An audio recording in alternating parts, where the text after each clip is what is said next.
ಸರ್ಕಾರಿ ಶಾಲೆಗಳು, ಸರ್ಕಾರಿ ಕಾಲೇಜುಗಳು, ಸರ್ಕಾರಿ ಅನುದಾನಿತ ಶಾಲೆಗಳು, ಕಾಲೇಜುಗಳಿರ್ಬೋದು. ಇಲ್ಲಿ ಮಕ್ಕಳು ಏನಕ್ಕೆ ಹೋಗ್ತಾ ಇದ್ದಾರೆ? ವಿದ್ಯಾಭ್ಯಾಸಕ್ಕೆ. ನಮ್ಮ ಆಚರಣೆ ಇರ್ಬೋದು, ನಮ್ಮ ಪದ್ಧತಿಗಳಿರ್ಬೋದು, ನಮ್ಮ ಧರ್ಮದ ಬಗ್ಗೆ ನಮಗೆ ಮನೇಲಿ ಪಾಠ ಹೇಳ್ತಾರೆ.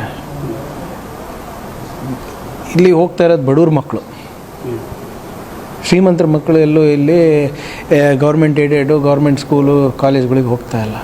ಇಲ್ಲಿ ಇವರು ಬಂದು ಇವರು ಏನು ಕೋಮದ ವಿಷ ಬೀಜವನ್ನು ಬಿತ್ತಕ್ಕೆ ಸರಿಯಲ್ಲ ಅಂತ ಅಷ್ಟೇ ನಾನು ಹೇಳ್ತಾರೆ. ಮಾಡಲಿ, ಅವ್ರ ಆಚರಣೆ ಅವ್ರ ಮನೇಲಿ ಮಾಡ್ಕೊಳ್ಳಿ, ಅವ್ರ ಶಾಲೆಗಳಲ್ಲಿ ಮಾಡ್ಕೊಳ್ಳಿ. ಎಷ್ಟೊಂದು BJP ನಾಯಕರು ಶಾಲೆಗಳು ನಡೆಸ್ತಾರಲ್ಲ, ಅಲ್ಲಿ ಮಾಡ್ತಾರಾ? ಅಲ್ಲಿ ಮಾಡೋದಿಲ್ಲ. ಇಲ್ಲಿ ಯಾಕೆ ಮಾಡ್ತಾಯಿದ್ದಾರೆ ಗೌರ್ಮೆಂಟ್ ಇದರಲ್ಲಿ, ಗೌರ್ಮೆಂಟ್ ಕಾಲೇಜಸ್ಸು, ಸ್ಕೂಲ್ಸ್ನಲ್ಲಿ, ಆರ್ಕಿಯಾಲಜಿ ಸೈಟ್ಸ್ನಲ್ಲಿ, ನಮ್ಮ ಮುಜರಾಯಿ ದೇವಸ್ಥಾನಗಳಲ್ಲಿ. ಸೊ ಅದನ್ನು ಬೇಡ ಅಂತಾರೆ. ನಾನು ಅವ್ರು ಮಾಡ್ಕೊಳ್ಳಿ, ಅವ್ರದ್ದು ಎಷ್ಟು ಅವ್ರ ಹೊಲ ಇದೆ, ಗದ್ದೆಗಳಿರ್ತವೆ, ಫಾರ್ಮ್ ಹೌಸ್ ಇರ್ತದೆ, ಮನೆ ಇರ್ತವೆ, ಮಾಡ್ಕೊಳ್ಳಿ, ಯಾರು ಬೇಡ ಅಂದಿದ್ದಾರೆ. ಆದರೆ ಇಲ್ಲಿ ಬಂದು ನಮಗೆ ಈ ಪಾಠ ಹೇಳೋದು ಬೇಕಾಗಿಲ್ಲ. ಬಡವರಿಗೆ, SCಗಳಿಗೆ, STಗಳಿಗೆ, ಹಿಂದುಳಿದ ವರ್ಗದವರಿಗೆ, ಅವರಿಗೇನೋ BJP ಮಕ್ಕಳು ಯಾಕೆ ಸರಿಯಾ ಇಲ್ಲ? RSSನಲ್ಲಿ ಎಷ್ಟು ಜನ ನಮ್ಮ ರಾಜ್ಯ ನಾಯಕರು ಮತ್ತು ರಾಷ್ಟ್ರ ನಾಯಕರ ಮನೆ ಮಕ್ಕಳು ಗೋಶಾಲೆಗೆ ಹೋಗ್ತಾರೆ, ಗೋಮೂತ್ರ ಕುಡಿತಾರೆ, RSS ಶಾಖೆನಲ್ಲಿ ಇರ್ತಾರೆ, ಪಥಸಂಚಲನ ಮಾಡ್ತಾರೆ, ಲಾಠಿಗಳು ಇಟ್ಕೊಂಡು, ದೊಣ್ಣೆಗಳು ಇಟ್ಕೊಂಡು ಇಲ್ಲಿ ಮಾಡ್ತಾರೆ. ಎಷ್ಟು ಜನ ಮಕ್ಕಳಿಗೆ ಇವ್ರು ತ್ರಿಶೂಲ್ ದೀಕ್ಷೆ ಕೊಟ್ಟಿದ್ದಾರೆ. ಇವ್ರ ಮಕ್ಕಳಿಗೆ, ಬಡವ್ರ ಮಕ್ಕಳಿಗೆ ಬೇಕಾಗಿರೋದು. ನನ್ನ ಪತ್ರದಲ್ಲಿ ಭಾಳ ಸ್ಪಷ್ಟವಾಗಿದೆ, ಸರ್ಕಾರಿ ಇಲ್ಲಿ ಆವರಣಗಳಲ್ಲಿ ಮಾಡಬಾರ್ದು ಅಂತ. ಮಾಡಿ ನಾನೆಲ್ಲ ಹೇಳಿದ್ದೀನಿ RSS ಬ್ಯಾನ್ ಆಗಬೇಕು ಅಂತ. ಈ ನಮ್ಮ ಯಾವುದು ಸರ್ಕಾರದ ಆವರಣಗಳಲ್ಲಿ ಮಾಡಬಾರ್ದು ಅಂತ ನಂದು ಪತ್ರ ಇದೆ ಅಷ್ಟೇ. ಕನ್ನಡನ ಕರೆಕ್ಟಾಗಿ ತಿಳ್ಕೊಳಕ್ಕೆ ಹೇಳಿ ಇವರಿಗೆ ಇವ್ರ ಇತಿಹಾಸನೇ ಗೊತ್ತಿಲ್ಲ.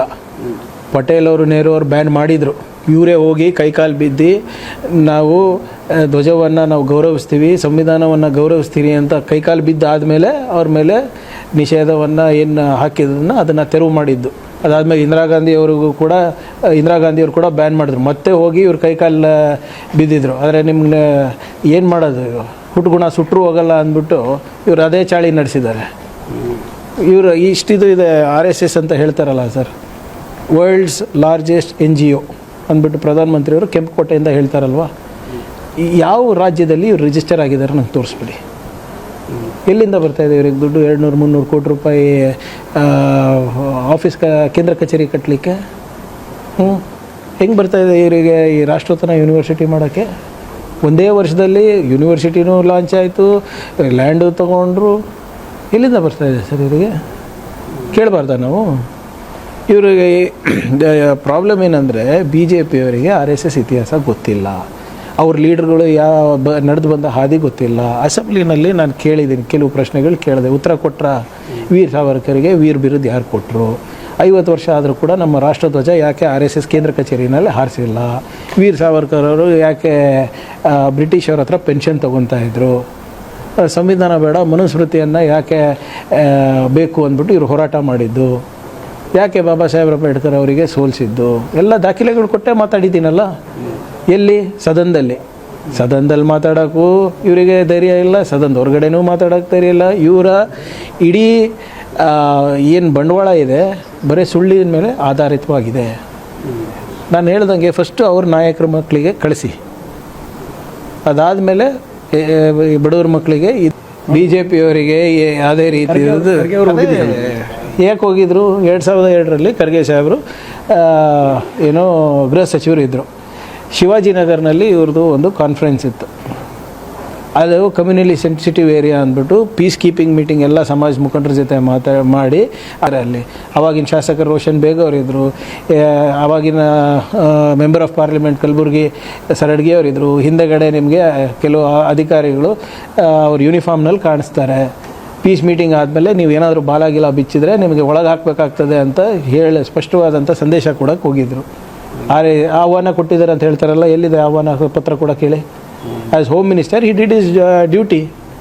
ಶಿವಾಜಿನಗರ ಅಂತ ಏರಿಯಾನಲ್ಲಿ RSS ಅವರು ಆವಾಗ ಕನ್ವೆನ್ಷನ್ ಮಾಡ್ತಾಯಿದ್ರು, ಕಾನ್ಫರೆನ್ಸ್ ಮಾಡ್ತಾಯಿದ್ರು. ಅದು ಈಗಲೂ ನಡೀತದಲ್ಲ, ಎಷ್ಟೊಂದು ಕಡೆ ಜಯಂತಿಗಳು ಮಾಡಬೇಕಾದ್ರೆ ಅದು ಮಾಡಬೇಕಾದ್ರೆ ಪೀಸ್ ಕಮಿಟಿ ಮೀಟಿಂಗ್ ಆಗ್ತದಲ್ಲ, ಇದು ದೊಡ್ಡ ಮಟ್ಟದಲ್ಲಿ ಮಾಡ್ತಾಯಿದ್ರು RSS ಅವರು. ಅದಕ್ಕೆ ಆವಾಗಿನ ಹೋಮ್ ಮಿನಿಸ್ಟರ್ ಅವರು, ಸಿಟಿ ಕಮಿಷನರ್ ಅವರು ಹೋಗಿದ್ರು, ಗೊತ್ತಿರ್ತದೆ ಅವರಿಗೆ. ಹಾಂ, ನಿನ್ನೆ ನೀವು ಟ್ವೀಟ್ ಅಂತ ಹೇಳ್ತಾ ಇದ್ರಿ. ನಿನ್ನೆ ವಿಜೇಂದ್ರ ಅವ್ರ ಟ್ವೀಟ್ ನೋಡಿದ್ರ ತಾವು? ಹಾಸ್ಯಾಸ್ಪದವಾಗಿತ್ತು. ಏನಂತಾರೆ, ಕುವೆಂಪು ಅವರ ನಾಡಗೀತೆ ಗೊತ್ತಿದೆಯಾ ನಿಮಗೆ ಪ್ರಿಯಾಂಕ್ ಅಂತ ಕೇಳ್ತಾರೆ. ಅವರಿಗೆ ನಾಡಕವಿ ಅಂತಾರೆ. ಫಸ್ಟ್ ಆಫ್ ಆಲ್ ಅವ್ರು ನಾಡಕವಿ ಅಲ್ಲ, ರಾಷ್ಟ್ರಕವಿ ಕುವೆಂಪು ಅವರು ನಾಡಗೀತೆನಲ್ಲಿ ಏನು ಹೇಳಿದ್ದಾರೆ? ಸರ್ವ ಜನಾಂಗದ ಶಾಂತಿಯ ತೋಟ ಇದು ನಮ್ಮ ಕರ್ನಾಟಕ, ಹಿಂದೂ ಕ್ರೈಸ್ತ ಮುಸಲ್ಮಾನ ಇದೆ ಅದರಲ್ಲಿ. ಅದು ಗೊತ್ತಾಗಲ್ವ ಅವರಿಗೆ? ನಾನು ಹೇಳ್ತಾ ಇದ್ದೀನಲ್ಲ sir, it's just matter of time. ಸಾರ್ವಜನಿಕರಿಂದನೇ ಕೂಗು ಬರುತ್ತೆ. ಅಶೋಕಣ್ಣ ನಿಮ್ಮ ಮಕ್ಕಳಿಗೆ ಯಾಕೆ ಕಳಿಸ್ತಾ ಇಲ್ಲ ಶಾಖೆಗೆ? ಅಶ್ವತ್ಥನಾರಾಯಣಣ್ಣ ಯಾಕೆ ಕಳಿಸ್ತಾ ಇಲ್ಲ ನಿಮ್ಮ ಮಕ್ಕಳಿಗೆ ಶಾಖೆಗೆ? ವಿಜೇಂದ್ರಣ್ಣ ನಿಮ್ಮ ಮಕ್ಕಳು ಯಾವಾಗ ಸೇರೋದು ಶಾಖೆಗಳು? ಬರೀ ಬಡವ್ರ ಮಕ್ಕಳಿಗೆ ಸೇರಿಸ್ತಾ ಇದ್ರಲ್ಲ. ಇವ್ರ ಮಕ್ಕಳೆಲ್ಲ ಕಾಂಟ್ರಾಕ್ಟ್ ಮಾಡಬೇಕು, ಬಿಸ್ನೆಸ್ ಮಾಡಬೇಕು, ನವೋದ್ಯಮಗಳು ಮಾಡಬೇಕು, ಫಾರಿನ್ ಯೂನಿವರ್ಸಿಟಿನಲ್ಲಿ ಓದಬೇಕು. ಬೇರೆಯವ್ರ ಮಕ್ಕಳಿಗೆಲ್ಲ ಗೌಮೂತ್ರ ಕುಡಿಸ್ಬಿಟ್ಟು ಗೋಶಾಲೆ ಕಳಿಸ್ಬೇಕಾ? ಕಳ್ಕೊಂಡಿದ್ದಾರಲ್ಲ ಅಧಿಕಾರ, ಅದಕ್ಕೆ ದುರಹಂಕಾರ ಅಂತಾರೆ. ಸಿ ಟಿ ರವಿಯವರಿಂದ ನಾನು ಕಲಿಬೇಕಾಗಿರೋದು ಏನೂ ಇಲ್ಲ. ಅವರು ಪಾಪ ಈಗ MLA ಸೋತರು, ಅದಕ್ಕೆ RSS ಅವ್ರ ಕೈಕಾಲು ಬಿದ್ದು ಇವಾಗ MLC ಆಗಿದ್ದಾರೆ. ಮಾಡಲಿ, ಅವ್ರು ಏನು ಮಾಡ್ತಾರೋ ಮಾಡಲಿ. ಈಗ ಈ ಕುಟುಂಬ ರಾಜಕೀಯ ಬಗ್ಗೆನೂ ಚರ್ಚೆ ಮಾಡಿದ್ದೀನಿ ಅಸೆಂಬ್ಲಿನಲ್ಲಿ. ಯಾಕೆ ಯತ್ನಾಳ್ ಅವರಿಗೆ ಆಚೆ ಹಾಕಿದ್ರಪ್ಪ ನೀವು? ನೀವು ಈಗ ನಿಮ್ಮ ಮನೆಯಲ್ಲಿ ಮುಖ್ಯಮಂತ್ರಿ ಇರ್ಬೋದು, ಸಂಸದರು ಇರ್ಬೋದು, BJP ರಾಜ್ಯಾಧ್ಯಕ್ಷರು, ಶಾಸಕರಾಗಿರ್ಬೋದು. ಆದರೆ ಅದು ಪ್ರಿಯಾಂಕ್ ಬಂದರೆ ನಿಮ್ಗೆ ಪ್ರಾಬ್ಲಮ್ಮು. ತೆಗೆದು ನೋಡಿ, ಆದರೆ ಇವರೆಲ್ಲ ವಂಶಸ್ಥರಲ್ವ, ಅವ್ರದ್ದೆಲ್ಲ DNA ಚೆಕ್ ಮಾಡಿಸೋಣ. ಮತ್ತು ಇದು ನಾನು ಆಫರ್ ಕೊಟ್ಟಿದ್ದೀನಿ, ಸದನದಲ್ಲೇ ಹೇಳಿದ್ದೀನಿ ನಿಮ್ಗೆಲ್ಲರಿಗೂ DNA ಒಂದು ಆಫರ್ ಚೆಕ್ ಮಾಡಿಸೋಣ ಬನ್ನಿ ಅಂತ. ಕುಟುಂಬ ರಾಜಕೀಯ ಯಾರ್ದು ಎಷ್ಟೆಷ್ಟಿದೆ. ಇವರು ಬರೀ ನಮ್ಮ ಬಗ್ಗೆ ಮಾತಾಡ್ತಾರಲ್ಲ, ದೇಶ ಬಗ್ಗೆ ಮಾತಾಡ್ತಾ ತಾಕತ್ತಿದ್ದೇನು ರೀ ಸಿ ಟಿ ರವಿ ಅವರಿಗೆ? ವಿಜೇಂದ್ರ ಅವ್ರ ಬಗ್ಗೆ ಮಾತಾಡೋ ತಾಕತ್ತಿದೆಯಾ? ಮಾತಾಡಿ ನೋಡಲಿ.